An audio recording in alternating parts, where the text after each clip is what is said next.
kweli hapa. Hujambo mpenzi mtazamaji wa MWK TV unaitufuatilia kote ulimwenguni kupitia mtandao YouTube. Habari tunayo kutoka huko Jamhuri ya Kidemokrasia ya Kongo. Wizara ya mambo ya ndani nchini DRC imekanusha vikali uvumi wa kuanzishwa kwa kodi mpya ya uwanja wa ndege ya dola 30 kwa kila abiria anayeondoka au kuwasili nchini humo. Katika taarifa yake rasmi, wizara hiyo imeeleza kuwa hakuna kodi mpya iliyoongezwa, bali ni mwelekeo mpya wa ada iliyokuwepo awali ambayo sasa inatumika kuimarisha usalama wa viwanja vya ndege na mipaka. Hii sio kodi mpya, imesema wizara hiyo. Ni uboreshaji wa matumizi ya ada iliyokuwepo na sasa itasimamiwa kwa ubora wa kimataifa.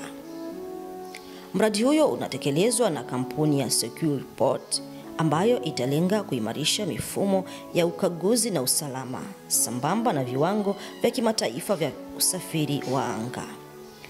Na kwa wale wasafiri wa ndani ya nchi, msiwe na wasiwasi. Taarifa imesisitiza kuwa safari za ndani hazitaathirika na mpango huu.